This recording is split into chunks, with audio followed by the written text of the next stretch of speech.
Moreover, the Lord answered Job and said, "Shall the one who contends with the Almighty correct him? He who rebukes God, let him answer it." Job's response to God. Then Job answered the Lord and said, "Behold, I am vile. What shall I answer you? I lay my hand over my mouth. Once I have spoken, but I will not answer. Yet twice, but I will proceed no further." God's challenge to Job. Then the Lord answered Job out of the whirlwind and said, "Now prepare yourself like a man. I will question you, and you shall answer me. Would you indeed annul my judgment? Would you condemn me that you may be justified? Have you an arm like God? Or can you thunder with a voice like his? Then adorn yourself with majesty and splendor.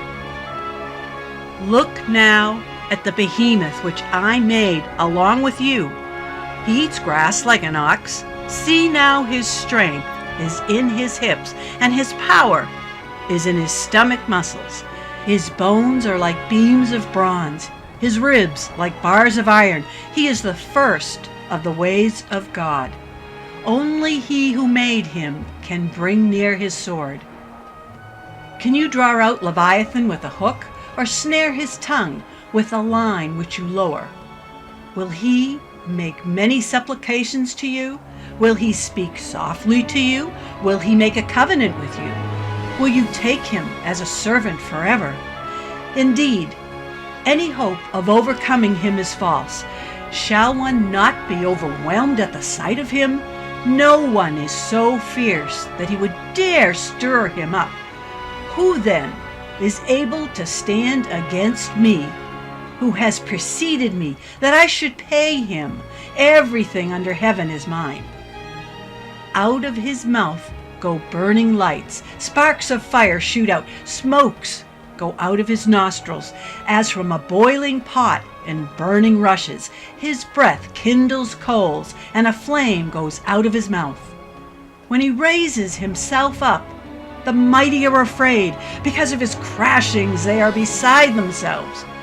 Though the sword reaches him, it cannot avail, nor does spear, dart, or javelin. He regards iron as straw, and bronze as rotten wood. The arrow cannot make him flee. On earth there is nothing like him, which is made without fear. He beholds every high thing. He is king over all the children of pride.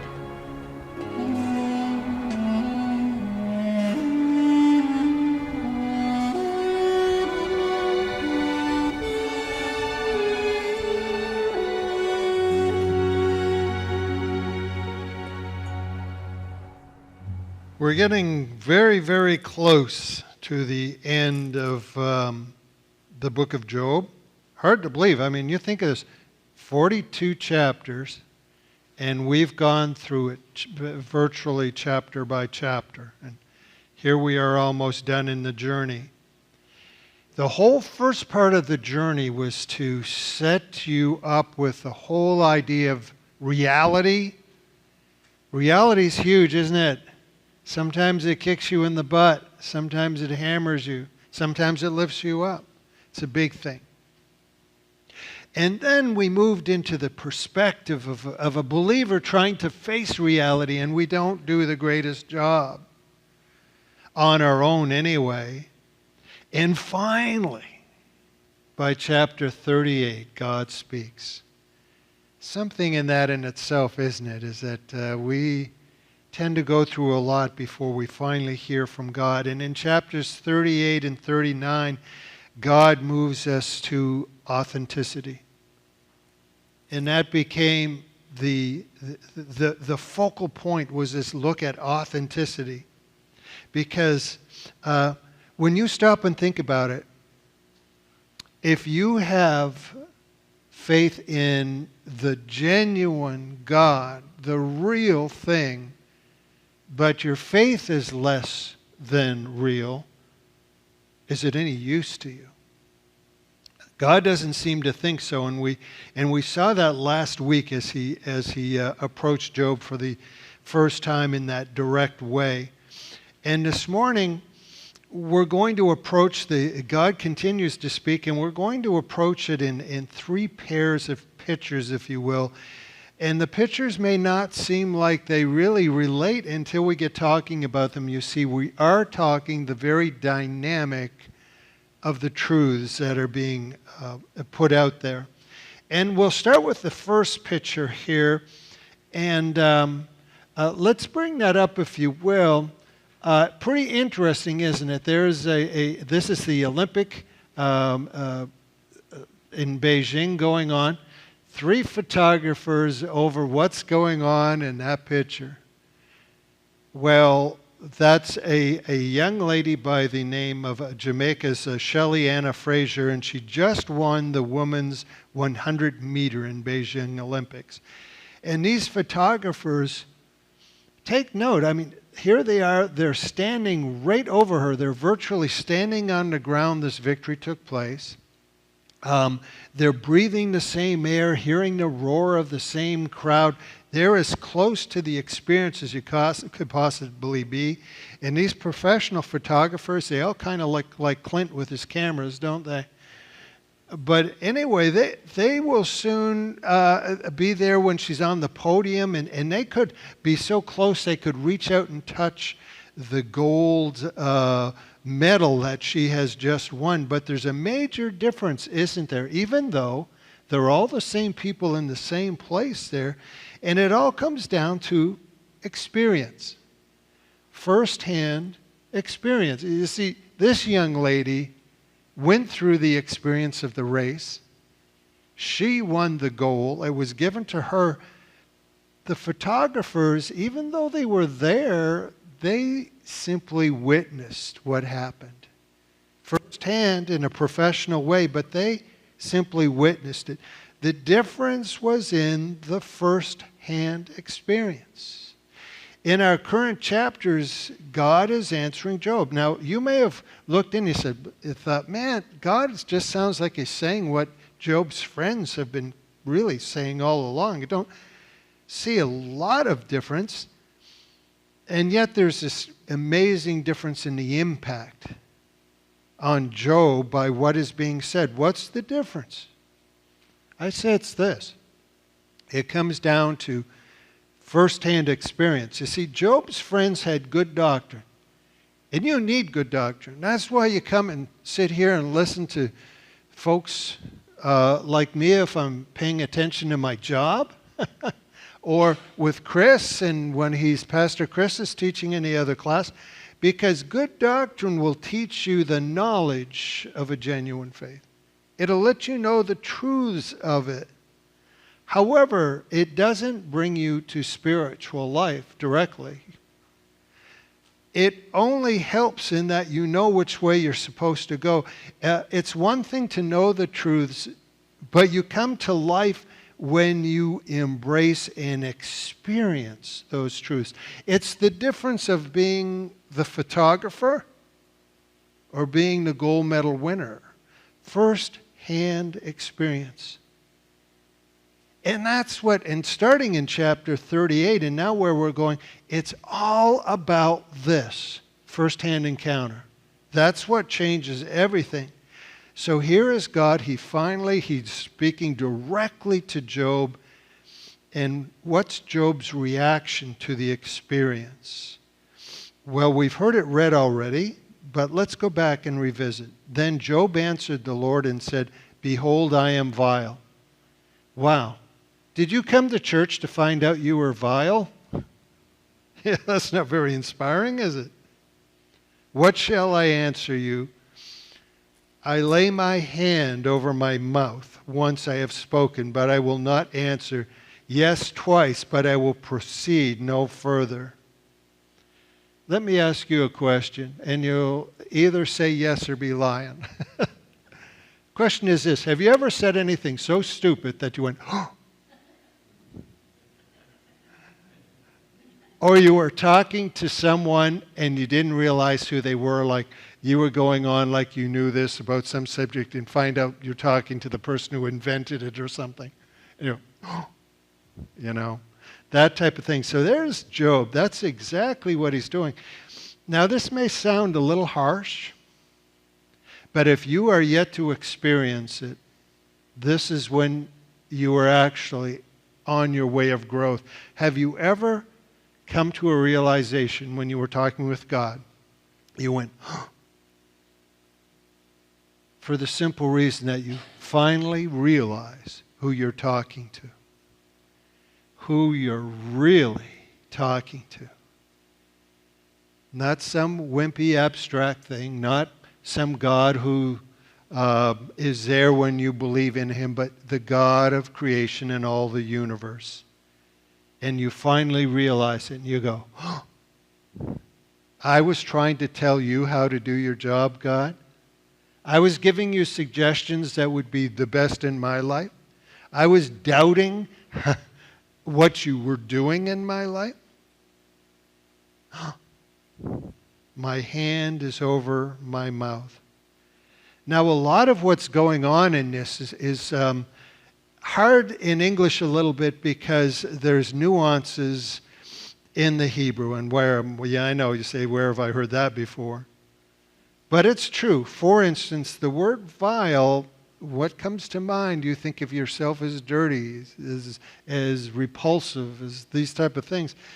Vile, kalal, in the Hebrew literally means, the root of the word is actually light. Not light as in sunshine, but light as in weight. In fact, that's the implication, lightweight. It's being small. It's being insufficient for the task at hand. And this is what Job is saying. You might even despise that. Like, I picked up a tack hammer to drive this big nail. Man, that's too lightweight. I don't want this. And you pick up another hammer. That type of thing. In this case, Job is realizing that he is a lightweight against the weight of reality, of the things God has created, the things that God does. He is insufficient in himself to face these things. And that's when he sees God for who he is, and he realizes what God has already said, and he goes, I'm insufficient. I'm a lightweight to try and face these kind of things. That's the thrust of it. Job realizes, finally to the bone, realizes in himself he is insufficient. So in the previous chapters, we learn that first, God's first step in it was to ask probing questions to Job, even while he was suffering, and the idea was to gain perspective of himself. Now, God's illustrated this to us. You cannot know God authentically. You cannot know God at the level you can know God until you face yourself honestly. To know God, you do have to face yourself honestly, and that's pretty tough for us human beings anyway, because that's where we gain humility. That is the birth of humility. Not to beat yourself up like you're useless, but to realize exactly what you are.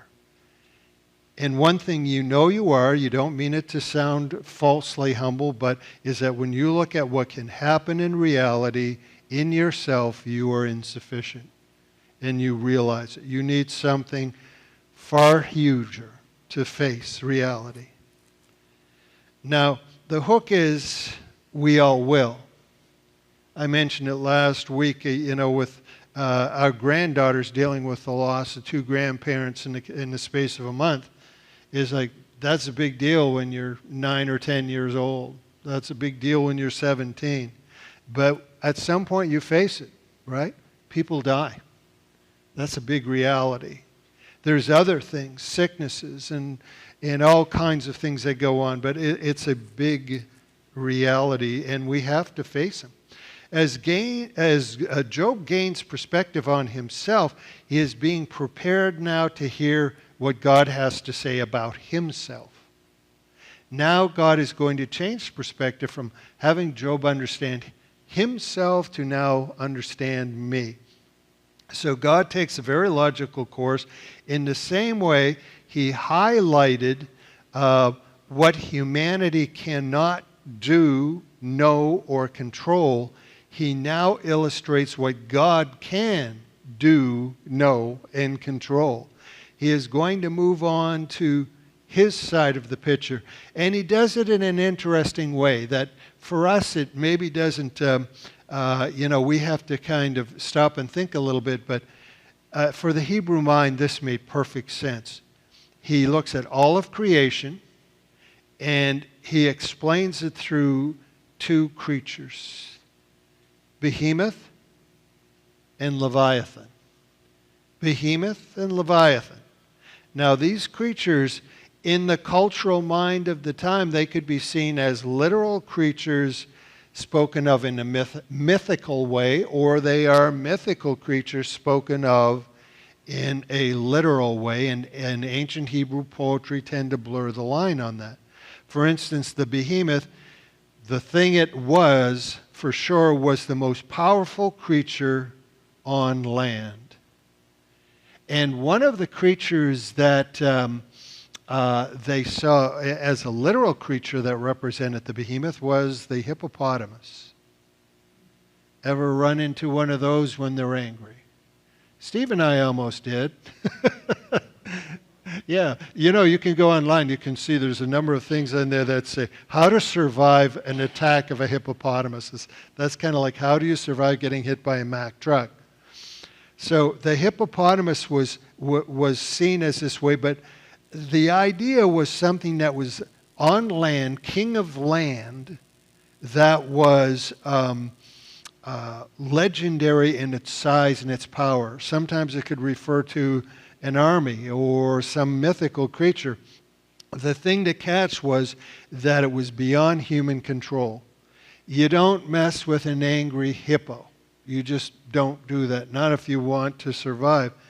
And God mentions these creatures to say two things. One is, hey, I just breathed and these things were created. And secondly, this is my pet. You know that it's nothing more than a pet. It'll do whatever I say. How about you? You want to try? That's what God is saying there. The behemoth is really something, but the Leviathan is very intriguing because this brings us into, and it's mentioned longer than the behemoth in there because the relationship with the Hebrew mind is far more complex, far longer lasting. Leviathan was the powerful creature of the sea. And the sea was in itself something that was very complex and scary. And this is where Leviathan lived. As a matter of fact, he was king. So first, just looking at the sea, his home. The sea was chaos. When you read through Scripture, and a lot of times you see the ocean mentioned, one of the main things it can be is chaos. As a matter of fact, in the beginning, when God traveled over the deep, over the abyss, the sea is the abyss, the raging water, the primordial soup, the thing that existed before anything else existed. It can represent the underworld. It's terrifying. It's overwhelming. You don't mess with the ocean. It's so far beyond us. And Leviathan is king of this. So you can see where Leviathan becomes a pretty scary individual. And the word for Leviathan at the core actually means to coil. So that's why a lot of times in the mythical sense we'll see it represented as a sea serpent or a dragon or something of that. That was the imagery that they had. In the natural sense, large crocodiles and stuff were seen like that. But just like Behemoth, Leviathan was also seen as that thing that was could be figurative, like a powerful enemy like Babylon that you couldn't control, or even a satanic type entity. Ancient Jewish legend actually claimed that at the beginning of time, God had created the Leviathan, male and female. And then he decided that the earth would be destroyed if these things ever multiplied. so that he did away with the female who is resurrected in the end times. Now the Messianic Jews, or the Messianic thinking, not necessarily Messianic Jews today, but the Messianic traditions, when they started developing, suppose that the female Leviathan would be one of the things on the banquet table for the remnant who remained faithful to the Lord. So when you get to heaven, you get to have Leviathan steak. I suggest having it with a good seafood rub on it. It'll be. But what the metaphor really stood for, even for them, was the idea that it was an intellectual victory of God and his teaching over the false teaching that was spreading through the world. So Leviathan has quite an amazing history, and the people, you can imagine when they're reading this and they're reading how God speaks of the Leviathan, and basically what he's saying in essence is this: see these creatures that are like ridiculous to even think you can control them. They're my pets. These are the creatures that I control easily. And as far as looking at pictures, this isn't even the picture. Have you ever seen this picture? Or a version of that somewhere? There's the intention of it is good. There's Jesus perpetually fighting the good fight. He's doing it for you and me, and it certainly takes a level of faith. There he is resolutely, and you go, well, we know who wins. And that's the idea of this idea of Jesus in control and this. But, you know, it's really not a terribly biblically balanced picture. What would be more biblically balanced, what would be closer to where our faith should be, is this next picture. Satan is just one more creature in the hands of God. He is just one other part of this. There's not truly a conflict, or there's a conflict, but not a battle so much going on, because God controls everything. And God is using everything. He is not locked in this hand-to-hand combat. The profound difference between these two things is in the foundation of our faith. To believe that God is stronger than anything in creation still leaves you with a tension. It's still, here's God, he's in control, but he's yet to win.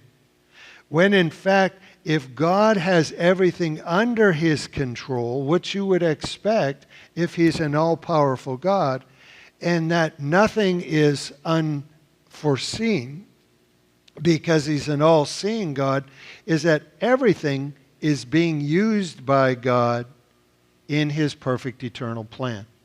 Satan's already factored in. He was from the beginning, where he would fit in the whole situation. And the difference is that if that is the nature of our faith, that no, we're not wondering how things will go in Christianity, because it's just all unfolding as God said it would from before time began.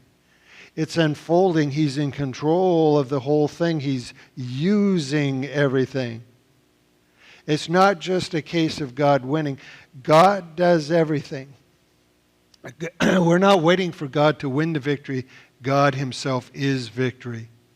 He was victory in eternity past. He's victory in eternity now. He's victory in eternity future. All of history is simply a cascade effect of cause and effect going on. A perfect God in perfect motion and a perfect plan. And it's hard to grasp this, but that even evil is being used by God. He's not simply overcoming it, it's factored into the unfolding of his plan. It's all factored in there, the whole thing. Pretty hard to wrap our mind around. For example, if there had been no Hitler, there would be no Israel.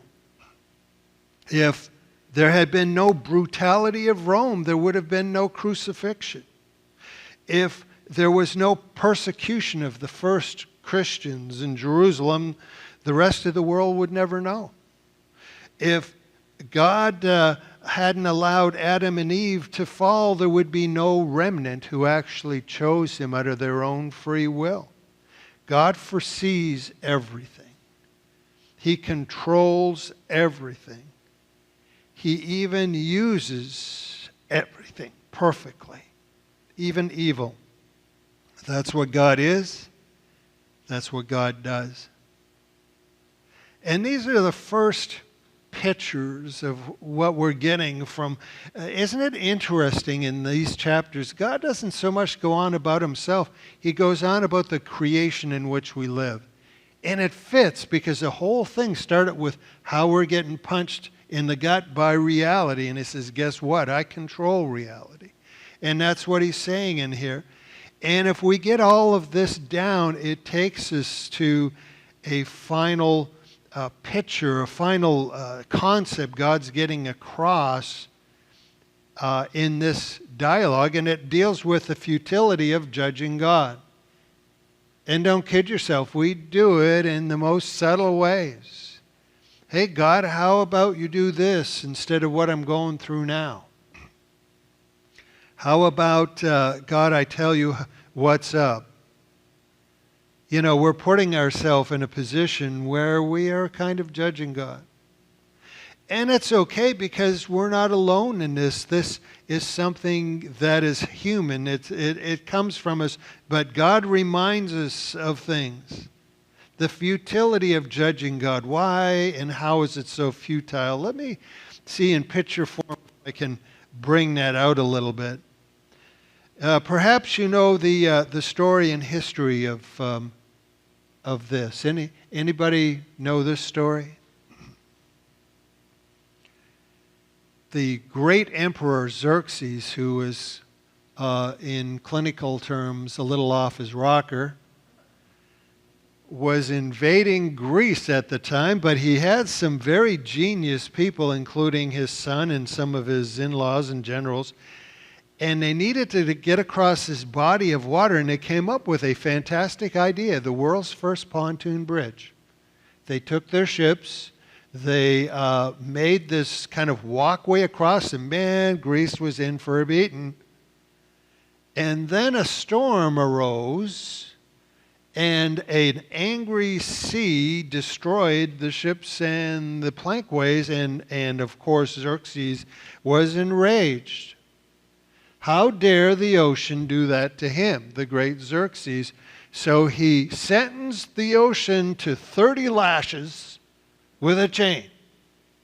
So down he goes 300 times with a chain, whipping the ocean to punish it. I want you to imagine this. Let's say you go to the ocean, wherever it is. Some of you are Florida people or South Carolina or whatever. And you go, and there is this fellow out there with a chain, and he is flailing the ocean. And you gain up the courage, and you go, so what are you doing? And he said, well, in our case, he says, you know, there was a storm last night, and a swimmer drowned out here. This ocean murdered someone, and I am going to punish this ocean. And he is just flailing away with this chain, bad ocean. Chances are you would back away and nod and probably call 911. Say, 911, there's a guy down here spanking the ocean with a chain. And they would probably send a car along very quickly in all of this. The idea of punishing the ocean, but when you think of it, the ocean did murder, quote unquote, someone. Someone died, and we punish people who do wrong things, but yet we realize that it would be absolutely ridiculous to try and punish the ocean. It's self-evident to us. Why would it be so crazy? Well, probably for a couple of reasons. One is a fact that one human individual with a chain, no matter how big or how hard he's hitting it, is not going to hurt the ocean. The comparison is ridiculous. One person against an entire ocean. No, it's not going to happen. And the other thing is the fact that in the morality of it, the ocean is so huge that it's not subject to our morality. It's beyond our jurisprudence. It's beyond that. But let's step it up a level. Let's go with another example. Let's say, a lot of people die of skin cancer every year. So, the sun is a murderer too. We need to punish the sun. So all the people on earth, all us good, justice-loving people decide we're going to punish the sun. And if you take a look at it, well, there we are. There's the sun. Is the earth going to punish the sun? We could vaporize in the outer surface of the sun and not even cause a splash. I mean, the idea is ridiculous. We can't judge the sun. We can't speak about it. It is beyond us.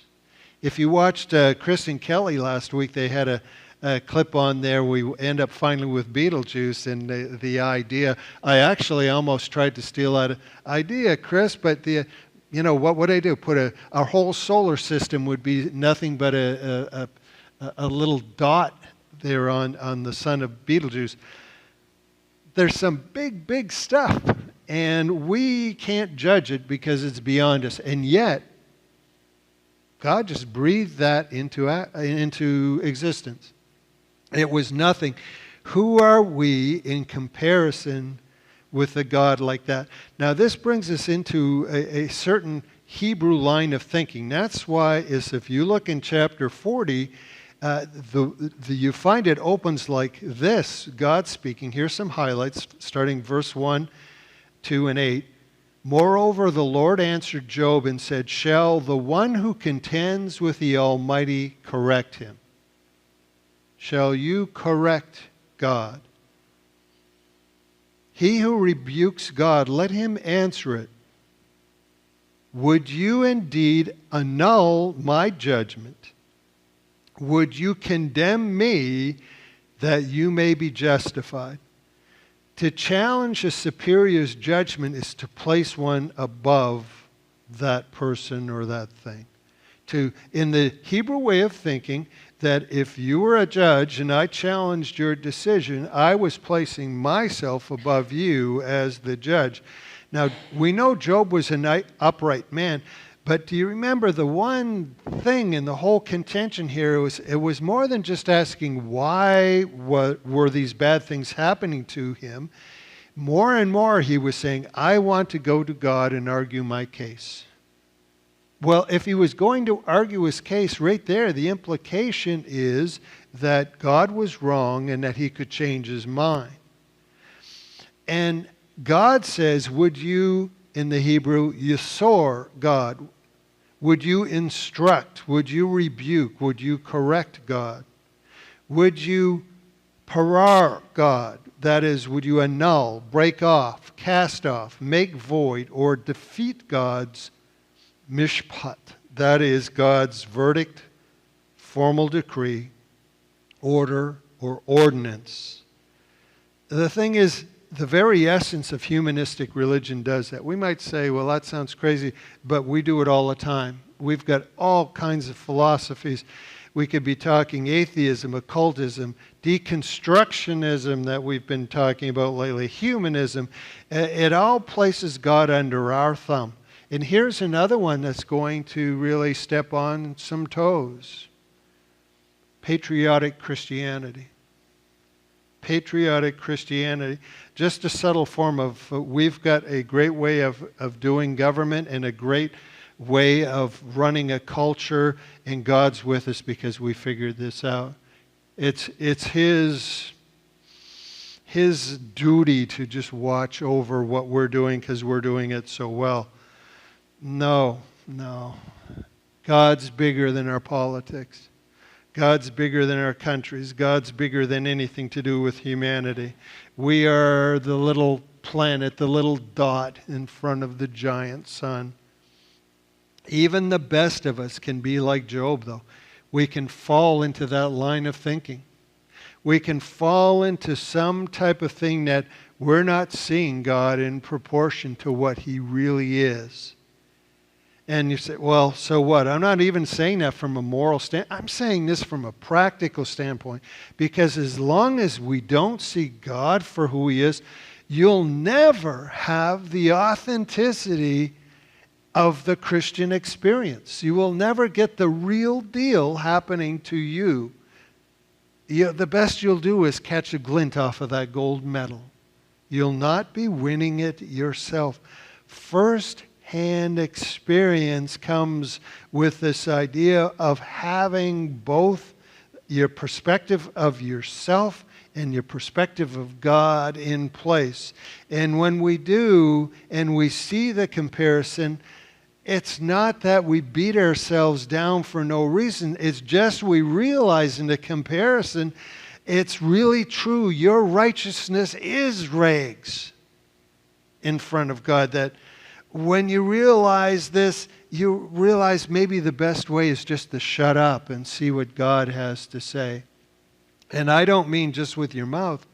I mean with that dialogue, even I bet right now is going on in your head. We carry on conversations with ourselves. We place our hand over our mouth. Now, not to get it wrong, it's not that we suddenly, if we get all of this right, that all of a sudden you'll understand everything that goes on, every wrong thing, you'll have an answer for people. It's not about that. It's about understanding this, is that God causes things to happen. And He is doing more than being under control. He is unfolding a plan of His, and there is no use in trying to backseat drive a perfect God. We realize this only in first-hand encounters. It takes God speaking to you so directly that you go, oh my goodness, I'm the little dot. And God's the big sun. So how do we have those? Because I'm making quite a claim. I believe God is making quite a claim in Job, is that unless you have this first-hand encounter with Him, your faith is more like His friends. It's really not all that much.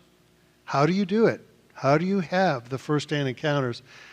We're going to go more into that this evening, but even now, thinking about it, how do people have first-hand encounters with God? I mean, the direct thing. Well, sometimes it's dramatic. Some people have a story of near death. Some people have some great last-minute salvation stories. But the truth of it is, far more often, far more common, is what happens in the day-to-day. What happens in the day-to-day? Give you an example that probably is not going to knock your socks off. It's only true.